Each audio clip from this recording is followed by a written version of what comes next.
The following is a presentation of the Belly Up Sports Media Network. What is up, everybody, and welcome into another episode of the Up Tempo Podcast. I'm your host, Blake Lane, here tonight with my co-host, Dustin Smith, and we're here to talk about the heartbreaking loss to the Vanderbilt Commodores last night, 67-65 in Nashville.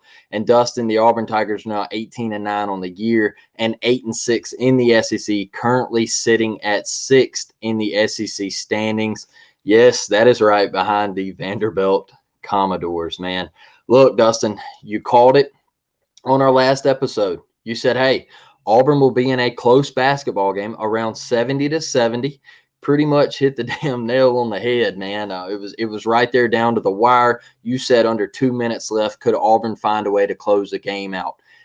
And last night we found out that we still can't close, Dustin. We can't make enough plays at the end of games. Our guards are non-existent. Wendell Green Jr. might have had his worst performance of the year last night. And with this loss, man, I felt like this was a must-win game. I felt like this Vanderbilt game and this coming Ole Miss game were the two that you absolutely had to have to solidify yourself in the NCAA tournament, Dustin. And you dropped this one. So now, in your eyes, man, what does Auburn have to do over this stretch, these last 4 games, man? We know Ole Miss and then the 3 juggernauts of the SEC, man. What does Auburn have to do, Dustin? Well, the one part about my prediction that I got wrong was I said we were finally going to slay the dragon. And unfortunately, it's just the same deal, man. And it's the most frustrating part about last night to me was you get the shot, like KD of all people hits the late shot with about 10 seconds to go. You got to get a stop, and we hang our hat on defense, and we give up a weak-ass drive right to the bucket. We got to go 3-1, in my opinion. People are out saying 2-2, you still make it. Yeah, but then if you play in the SEC tournament and you lose the first game, I don't know, man. That would give you 12 losses. Like, I would feel a lot more comfortable going 3-1. Obviously, you need to beat Ole Miss handily. There'd be no reason for you not to. And you're going to have to steal one in Lexington because you're not going to steal one in Tuscaloosa. You're going to have to steal one of those games on the road. Either one's going to be really daunting. You see how good Alabama is. You see how difficult they are at home. And like me and you were in our 30s, brother. Yep. And we have never seen in our lifetime Auburn win in Lexington. So excuse me for not believing that till I see it. This is going to – we should handle Tennessee at home. I think Tennessee is vastly overrated. I felt that way all season. Chickens coming home to roost type thing with them. I think we'll get them at home. But, man, yeah, one of those 2 road games, you're going to have to find a way to dig deep and win. And I'm frustrated. I know you're frustrated. I know everybody's frustrated. We had higher expectations for this team. We talk all the time on this podcast. You know, this isn't Jeff Lebo days, Tony Barbie days. We have expectations now.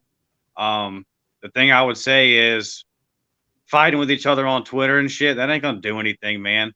Like coming at the players, you know, tagging the players in your shit post and all that. That's not going to do anything. So we got 4 games left.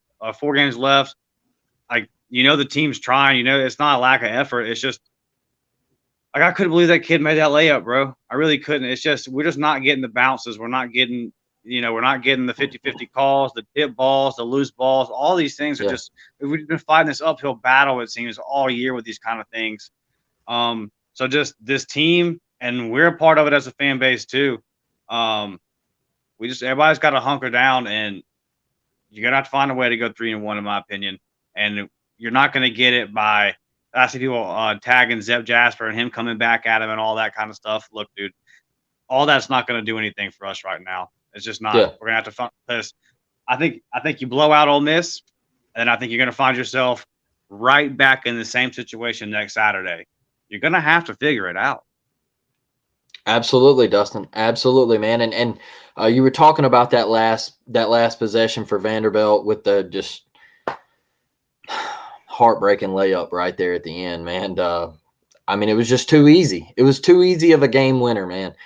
He got to the rim way too easy. And I wanted to get your thoughts on Johni Broome not even being on the floor, man. Are you okay with Cardwell in the game at that point. Me personally, I want Joe Nye on the court. Look, I know he had a rough night on defense, all right, but Joe Nye is the guy, man, all right, and I think you have to have Joe Nye in the game at that point. I know some people might say that the injury and the ankle and the foot and all that might have played a factor in it, man. What are your thoughts with Joe Nye not being in there on that last possession for Vanderbilt? Yeah, I don't think it's like an egregious type thing. It's not this, oh, I don't know what you're thinking. Like, it's not that kind of thing. Yeah. I can see where the line of thinking is, and let's be fair, Janai, like you said, Janai was getting cooked on the defensive end. He had a good night offensively. Both teams were cooking down low, but they were getting theirs. And especially in the first half, I thought that the majority of the fouls on what was the kid's name, Robinson? Their big man, what is his name? Liam Robbins. So yep. Robinson, I feel like a lot of those were fouls early were pretty cheap, but those last two or three, Janai was out of position. Yeah. So and they were fouls. So I understand what Bruce is doing. I didn't think it was crazy. I like putting in Zep there. We just didn't execute, man. We didn't execute it. I see what you're saying as well, and I probably would probably lean your way just because Janai is like, he's just our best player. And yeah, is Dylan on the floor in that moment a lot? No. And he hadn't been playing. Like, you're bringing him out just to do that. I don't know, but there was multiple guys on that last possession I feel like made mistakes. So it wasn't just Dylan. Oh no. I thought Jalen was kind of lazy getting over, and they were just really, really bad, dude. This is a program that hangs its hat on defense. Like I said a minute ago, you've got to find a way to get that stop and get it into OT. And in college ball, man, like, how different would our season look if we had just had two of these close games? Like, if we pulled out West Virginia and then we pulled out last night, wouldn't it look a whole lot different? Absolutely, but why can't we hit free throws down the stretch, Dustin? Because the front of our jersey says Auburn. Mm-hmm. And I don't know, but as long as I've been living and watching Auburn basketball, kids come and go, coaches change, teams change. The one thing that doesn't change, Auburn does not make free throws. 5 for 10. KD Johnson goes up and misses. And look, I think KD's playing good. And I will say this, there's not going to be a whole lot of things to say positive about last night. At this point, I think I want KD taking our last shots, because not that I think it's like a great option, but dude, everybody else was struggling to hold on to the ball. Everyone else couldn't even dribble the ball. I don't think KD shies away from that moment, though. That's what I'm saying. That's what I'm.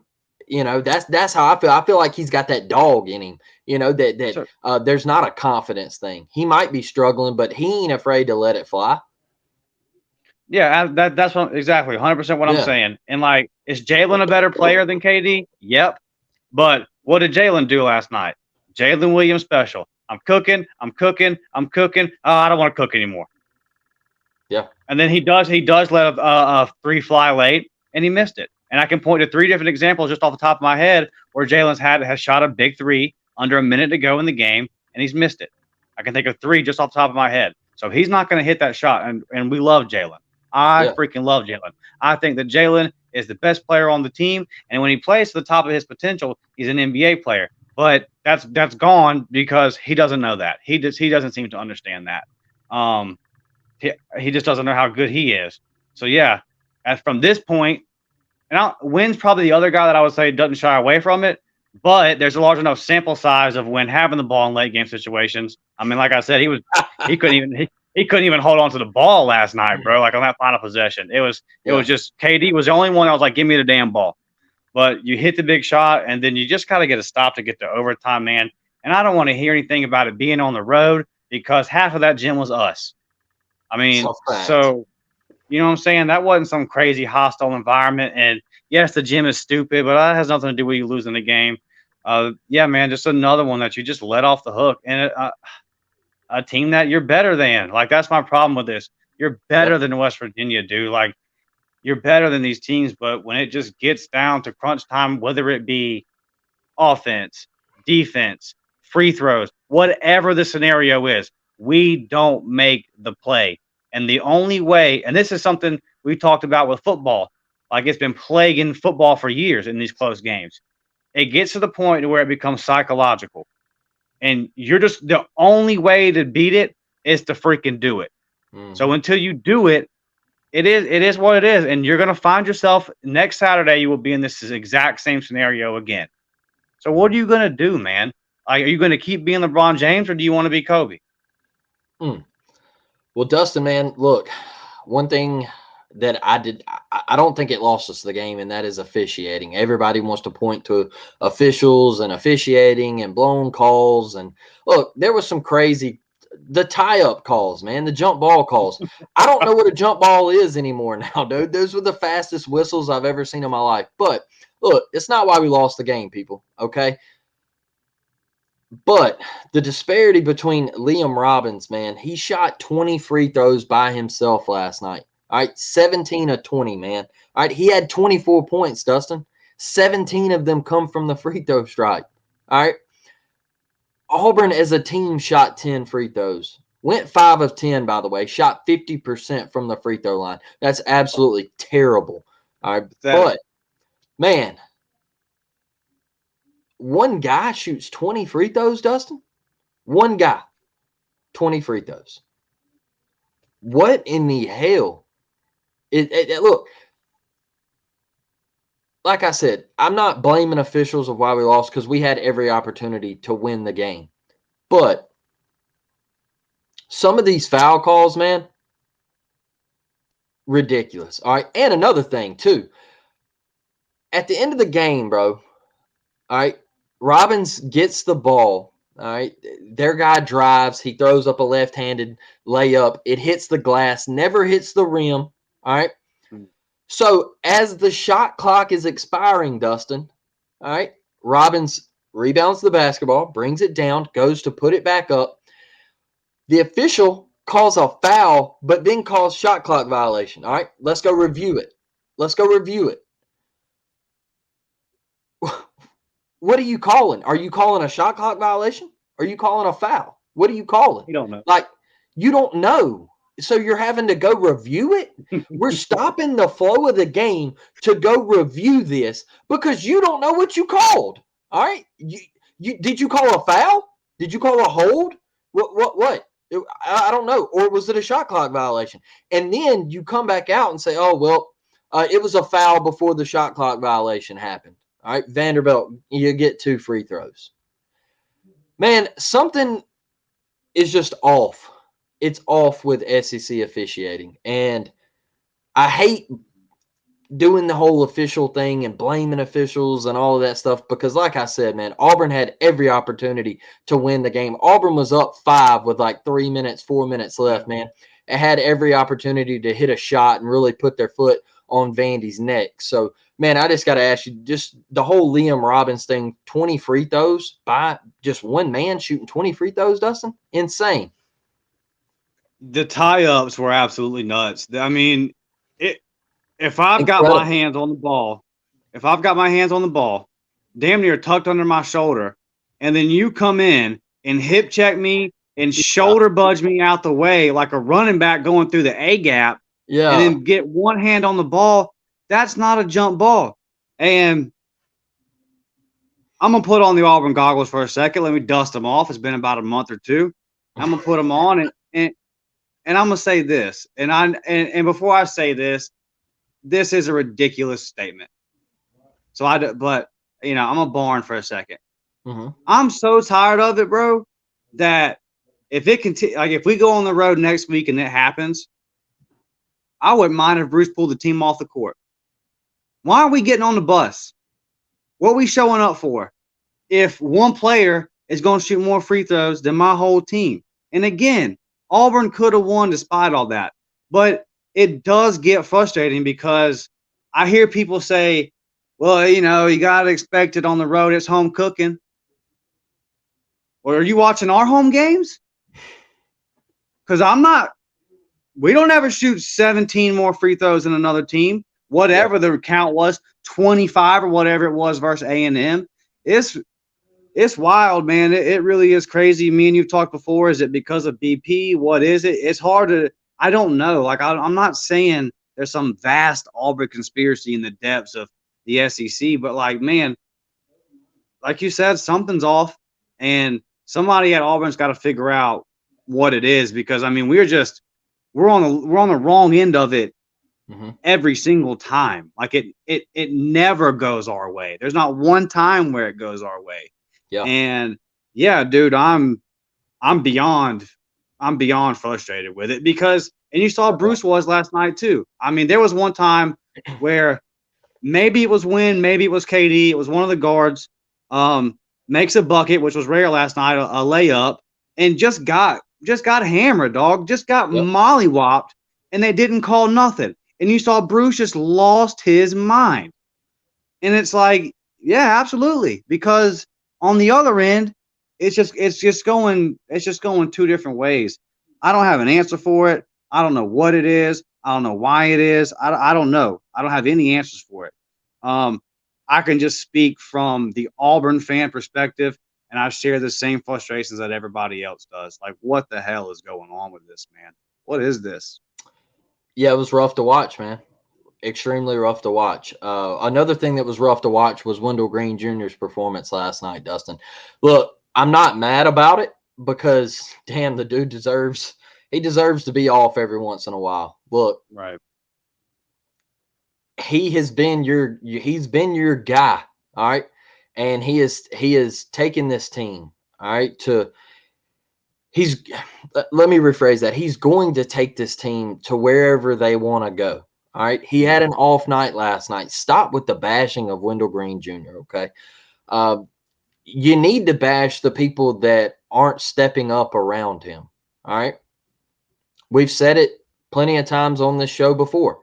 Wendell needs help, man. All right. And what I mean by that is help at the guard position. All right. Leor Berman cannot be our highest scoring guard. All right. It can't happen. Zep Jasper, where you at, dog?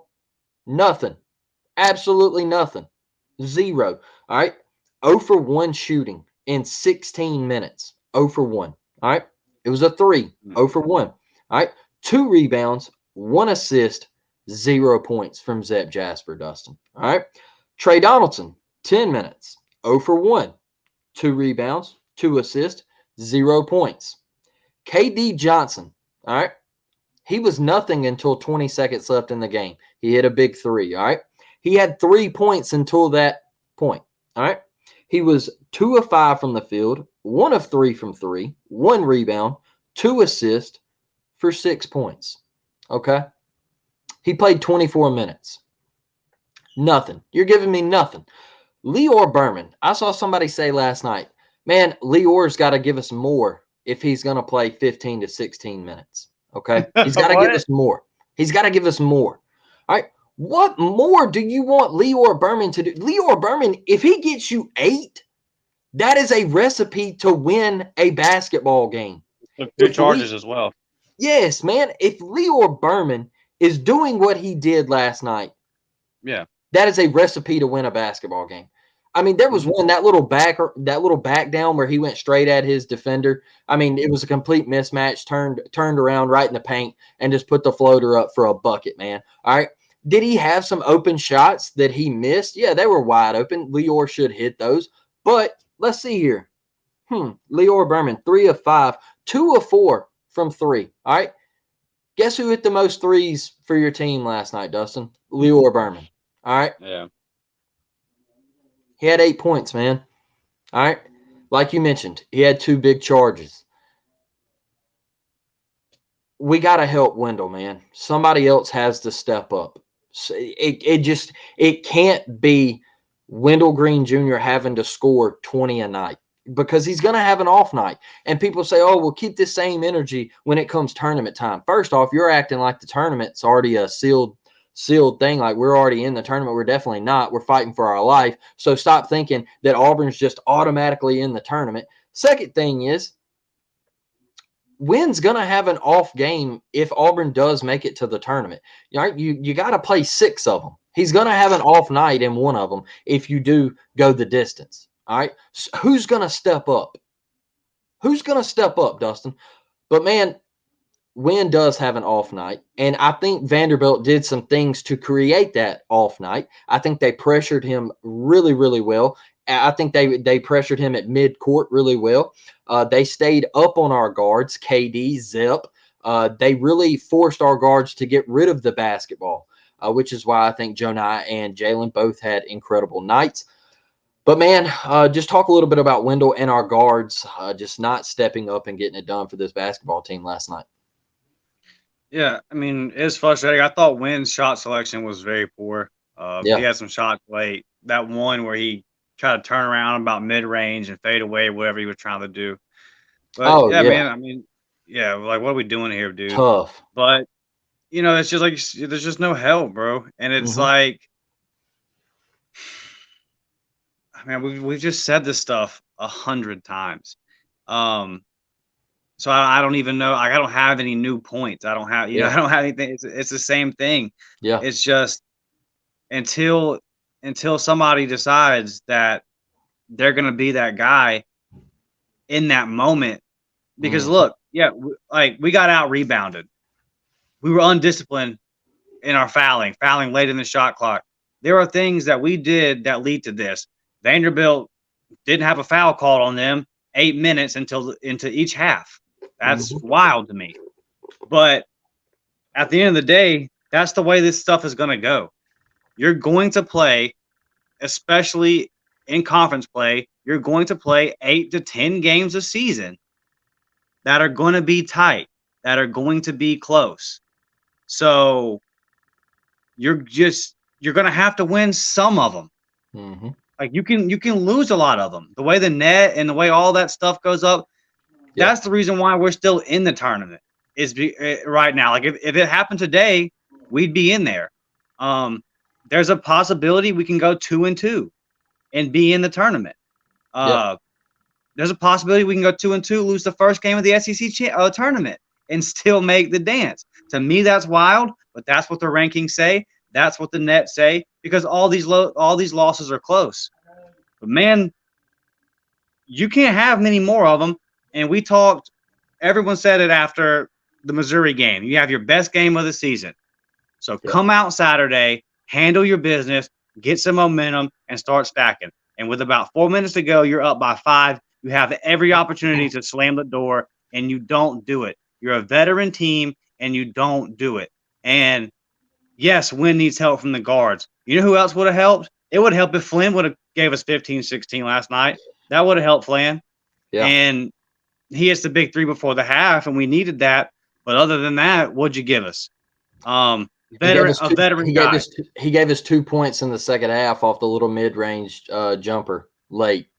That was it, man. Yeah, a senior. We need more, man. We need more. There's the only freshman that's playing is Trey, and you don't ask whatever you get from Trey is viewed as a bonus. You don't ask him to do a lot. Yeah. So, yeah, dude, I know they're trying. I know that no one's hurt more than those guys. That was probably a tough locker room scene last night, I would imagine. But yeah, I mean, shit, dude. You got 4 more games. 3 of them are pretty freaking tough. What are you about? What are you made of? And these are young kids. Zep's probably 24. But other than that, man, this is life. This is life. This is how this goes sometimes. You're going to bust your ass a whole lot and not get the results that you want. Yeah. And sometimes it's going to keep happening, and you're just going to look around and go, man, this isn't fair. Like, why am I not catching a break? Why am I not getting ahead? You could do one of 2 things. You can fold up and say, man, we ain't going to get it. This ain't our year. This ain't happening for us. Yada, yada, yada. You can do that. Or you can buckle down and decide Auburn doesn't miss NCAA tournaments anymore. Yeah. That's not what we do here. And you can go 3-1 down this stretch and maybe win a couple of games in the conference tournament, get a nice seed and solidify your record. We said it with 8 games to go. I kept saying, okay, well, look, we got plenty of opportunities. You cut them in half now, and you haven't really capitalized on any of them. Yeah. You still got some more opportunities. I mean, Blake, and this isn't sunshine pumping, and I don't think this will happen. But let's just say that you win in Tuscaloosa, because they haven't tipped the ball up yet. I got it as an L just as you do. I think we're going to get both raised just like everybody else. I don't have any confidence in that game. But the guys in the locker room can't think that way, and the ball has not been tipped up. Y'all got to play that game still, and that's a rivalry game. So you better bring the juice. And if you do win that game, you beat Ole Miss, you beat Bama on the road. Yeah. You know what I'm saying? So, like, as far as those guys and what they got to do, you just got to dig deep, man. You just got to find something inside of you as a team, because it's in the head now. There's no denying it now. This is a mental thing with them now. Now, when the game gets tight, they get tight, and they're gonna have to search deep within their souls and get that crap out, bro. You got to clean that out. Yeah, 100%, man. I look, we can beat Tennessee, okay? Yeah, at home. I think we can beat Tennessee at home. We can beat Kentucky at Rupp. Yep. We can, man. We can. All right. Do we beat Alabama? I don't believe so. I think they're the best team in the country. I hate saying that, but I really do. I honestly believe Alabama is number one in the country, even though they lost at Tennessee the other night. Look, when I get on Twitter and say, like, hey, we suck, stop sunshine pumping and all this, do we suck? No, we don't suck, okay? But don't sit here and tell me that I'm a spoiled basketball fan because, oh, well, you just don't think that. Look, okay? I don't think Auburn, I don't want 10 seeds and 11 seeds and having to play in games, all right? I want 5, 4, 3, 2, all right, 1 seeds, all right? That's what kind of fan I am. I want Auburn basketball to be elite year in and year out. You can talk all this stuff about how Alabama fans act and how they're spoiled and everything. Well, guess what? All right. They're spoiled for a reason because it's an expectation at their program. All right. Alabama football, their fans are spoiled. You want to know why? Because they set the bar up here, Dustin. All right. And anything below that is a failed, it's a failed season. Okay. And I tell you something, any program in the country would have loved to play in the Sugar Bowl last year against Kansas State. All right. Last season, all right, you lose 2 games. Any program would have loved to play in the Sugar Bowl. But guess what? They hated it. They couldn't stand it. You want to know why? Because the bar is up here. They didn't make the playoffs. So guess what? Their fans say, hey, this is failed. It's a failed season. It's a wash. And of course, we're sitting there going, oh man, they're such crybabies, man. Like, why would you act like that? Like, you got to go to the play in the Sugar Bowl, man. We would love 10 wins. Yeah, you want to know why we'd love 10 wins? Is because we're not getting it right now. That's why we would love 10 wins. All right. So our basketball program, we know, hey, we've been the premier team in the league over the past 5 to 6 years. So the bar is here. So watching us sit on the bubble for March Madness, that is not what we want to see. That's not the expectations. So yeah, call me a spoiled fan. I don't care, because this is aggravating, bro. There's no way we should be losing down basketball games to Vanderbilt. We get laughed at. Check social media and what the other side of the state's doing this morning. They're laughing right now because they're saying, hey, look at y'all. Y'all lost to Vanderbilt. We beat Vanderbilt by 60. They beat Vanderbilt by 60. All right. It's just a fact, man. Like, you know, that's why you get called little brother, Dustin. This right here is why we get called little brother, because you want to sit here and you want to sunshine pump and say, oh, Auburn's good. Look, bro, we don't have the guard play to go deep in the tournament. Okay. We don't. Vanderbilt showed you that last night. All right. And I said it when I was live on YouTube in the middle of the Mississippi State game. Mississippi State laid out the blueprint. Even though they didn't win that basketball game, they laid out the blueprint late in the second half on how to beat Auburn. And I think that was the turning point in the season where Auburn kind of started streaking downhill a little bit, and the losses started right after that, started to stack up a little bit, man. It's just frustrating. It's frustrating because you know what this team can be. Should they be sitting at 18-9 right now? Hell no. All right? Hell no. Give me 20-7, 21-6. Yeah. Like, that's what I think this basketball team should be. All right? So it's aggravating, man. It's really, really aggravating. Another thing that's aggravating is Jalen Williams, man. All right? Played a phenomenal game. In the first half last night, what do you have? 12 points in the first half? Was on fire. I remember tweeting out, hey, it's the Jalen Williams game. All right. He was 8 of 12 with 17 points and 6 boards, Dustin. But let me tell you something. He didn't touch the ball in the second half. He didn't take a shot in the second half till about 11 or 12 minutes left in the game. That's piss poor, man. That can't happen, Dustin. It can't happen, bro. He is one of our guys, and he was hot last night. He was unstoppable. The floater was working. The mid-range was going. Everything was working for Jalen. And it's just, I don't know, man. I don't know what else to do. Yeah, we've seen that movie. Yeah, we've seen this movie before. It's the same thing, man. It's the same thing. I just talked to my dad before we started recording, and he just, what do you think's wrong with Jalen? I don't know. I don't know what it is. I don't think he knows how good he is.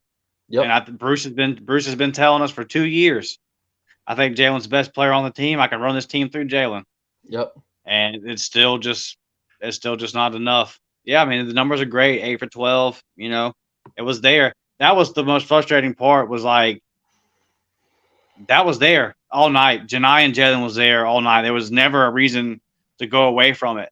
The way Vanderbilt plays, they're gonna control the pace. I mean, it's hard to get that Vanderbilt team out running. You know how they like to do, and they're a well-coached team because they don't have the athletes that majority of the other teams in the conference do. They have to play that way. They're going to control the pace, but man, these things are stacking up, bro. They're stacking up. You look at the USC game, you commit over 20 turnovers. West Virginia game, you just don't play the first half. I don't even know what you were doing in the first half of that game.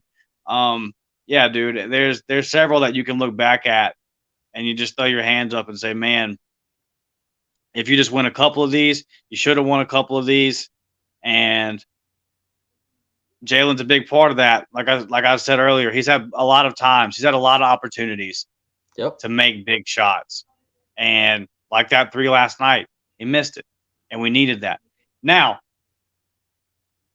would have been the greatest shot in Auburn basketball history if off that free throw at the very end when he caught back iron, bro. Yeah. Oh my God, dude. That would have been that would have matched KT Harrell, in my opinion. Yeah.